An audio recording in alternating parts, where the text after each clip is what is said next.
उस समंदर की बात जिसकी एक बहुत छोटी सी एक बूंद में हूं, जिसे हम हिंदुस्तान कहते हैं, जिसे हम अपना वतन कहते हैं, मादरे वतन कहते हैं। अंदर है वतन मेरा, मैं बूंद हूं उसकी। कम वक्तों बस कोशिश इतनी है कि हर बूंद को मिलाकर फिर से एक समंदर की इबादत कर सकूं। मेरी नींद को तकलीफ न मंदिर की घंटी से है न मस्जिद की अजान से है, लेकिन मेरी नींद को तकलीफ वहां बॉर्डर पे कटते हुए सिपाही के सरों से और खेत में मरते हुए किसान से है। याद रखिए, फौज कभी ये नहीं पूछती और ना ही उनने 1947 अक्टूबर में पूछा कि हम हिंदुओं को बचा रहे हैं कि मुसलमानों को, कि सिखों को, कि ईसाइयों को। हम हर उस इंसान को बचा रहे हैं जो भारत में पैदा हुआ है, जो एक हिंदुस्तानी है, जो एक भारतीय है। अभिमान बहुत होता अपने में। कैसी बच्चों जैसी बातें कर रहे हो तुम लोग? हाँ, समझ में नहीं आया ना? बताता हूं।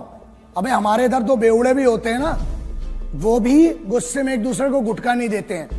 समझ में आ गया? अबे तुम तो कश्मीर मांग बैठे पागलों। दूसरी चीज, हमारे इधर ना, अबे पब्लिक ट्रेन, लोकल ट्रेन में ना, वसई विरार साइड की कोई ट्रेन होती है, उधर अंबाला पटियाला की कोई ट्रेन होती है, लोकल ट्रेन, अबे वहां पर लोकल ट्रेन में सीट नहीं देते हैं। तुम तो कश्मीर मांग बैठे। और अगर पैर की धूल होती तो फिर भी 1,00,000 बार सोच के चलो दे दिया होता, मोहब्बत से मांगते तो। अबे तुम तो दुश्मनी में हमसे हमारा मुकुट कश्मीर मांग बैठे हो। हमारा था, है। मैं इसके नाज उठाता हूं तो ये ऐसा नहीं करती। ये मिट्टी मेरे हाथों को मैला नहीं करती। शहीदों क्रांतिकारियों की जमी है जिसे हम हिंदुस्तान कहते हैं। मां अगर बंजर भी हो जाए तो बुज़दिल पैदा नहीं करती। मैं एक बात कहना चाहता हूं जो बहुत जरूरी है। ना मैं हिंदुओं का सगा हूं, ना मुसलमान का सगा हूं, मैं सिर्फ और सिर्फ अपने हिंदुस्तान का सगा हूं। मेरे लिए मेरा वतन हिंदुस्तान मैटर करता है। अगर अपनी जिंदगी में कुछ करना हो यारों तो अपनी मेहनत की शादी ईमानदारी से करा लो यारों। कौन कहता है कि आसमां में छेद नहीं है? जरा एक पत्थर तो तबीयत से उछालो यारों। अगर कुछ नया सीखना है, कुछ नया करना है, किसी भी फील्ड में एक अच्छा इंसान बनना है, उसके लिए आपको अपने मस्तिष्क को ट्रेंड करना पड़ेगा। जितना भी लहू तो तन में बहा दिया वतन के वास्ते, एक भी कतरा न रहने दिया तन के वास्ते। आती तो है मौत सभी की और मरते तो है सब लोग, मगर मौत है वही जो आए वतन के वास्ते। आओ झुककर करे सलाम उन्हें जिनका ये मुकाम आता है। बड़े खुश नसीब होते हैं वो लोग जिनका लहू वतन के काम आता है। काश हमारी जिंदगी में सिपाही के लिए है, काश मेरी जिंदगी में सरहद की कोई शाम आए, काश मेरी जिंदगी मेरे वतन के काम आए। ना खौफ है मौत का और ना आरज़ू है जन्नत की, मगर जब कभी जिक्र हो शहीदों का, काश मेरा भी नाम आए, काश मेरा भी नाम आए। और आखिरी जो मेरे थी कि मेरे लिए हिंदुस्तान क्या है और एक सिपाही मरने के बाद क्या कहता है हिंदुस्तान क्या है। हम घर से निकले तो हमने देखा एक किनारा, बहुत लोगों से पूछा कि क्या हुआ, किसी को चाहिए क्या सहारा? लोगों ने कहा नहीं, वहां देखो कोई मर गया बेचारा, वो तंगी से था हमारा, वर्दी पहनी थी मतलब वो था फौजी हमारा, सत्ता का था हमारा।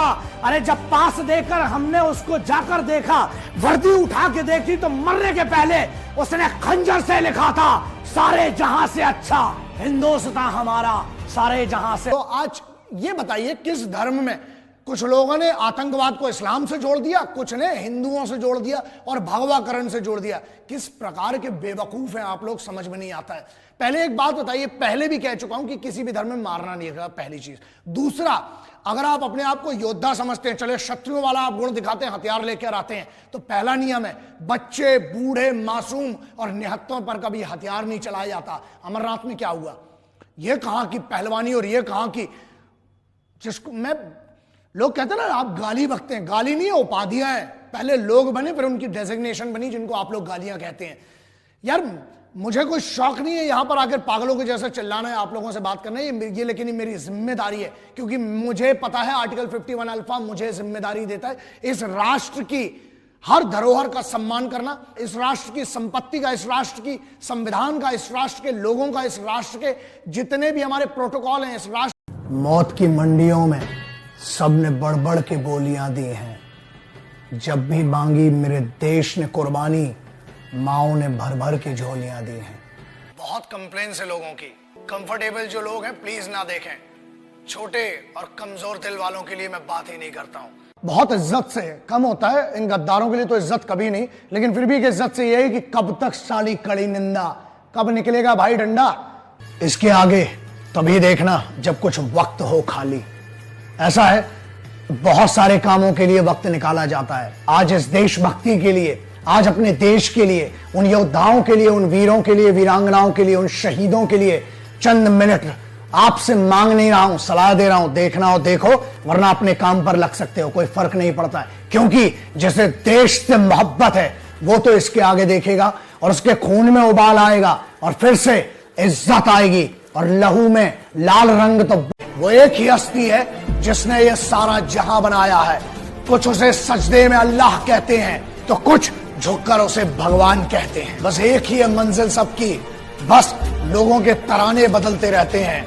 कुछ उसी जगह को स्वर्ग तो कुछ उसी को जन्नत के दर। जय हिंद। एक ऐसी कहानी जिसने मेरी जिंदगी तो बहुत ज्यादा परिवर्तन ला दिया, बहुत सारा चेंज। बहुत सारे लोग कहते हैं कि दोस्त जरूरी होते हैं, लेकिन कितने। मैंने तो उनसे सीखा, मेरे माँ बाबू जी से, कि दोस्ती क्या होती है, दोस्त क्या होता है। एक बाप होता है और एक बेटा होता है। तो जो बेटा होता है ना, बड़े अमीरों के साथ रहता है, बड़े बड़े अधिकारियों के साथ रहता है, बिल्डर्स के बच्चों के साथ रहता है, यहाँ वहां।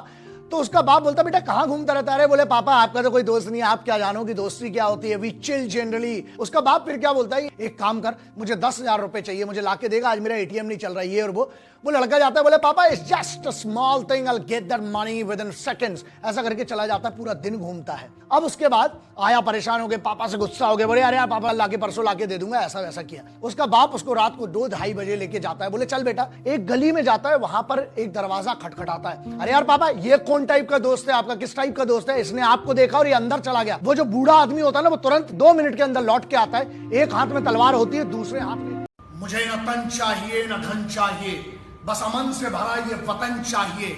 जब तक जिंदा हूं चुकाऊंगा मिट्टी का कर्ज, और जब मरूं तो बस तिरंगा कफन चाहिए। जय हिंद, वंदे मातरम, इनकलाब जिंदाबाद। मिलकर इस देश को बेहतर बनाना है, ये मेरी और आपकी नहीं, हर इंसान की इस वतन में जिम्मेदारी है।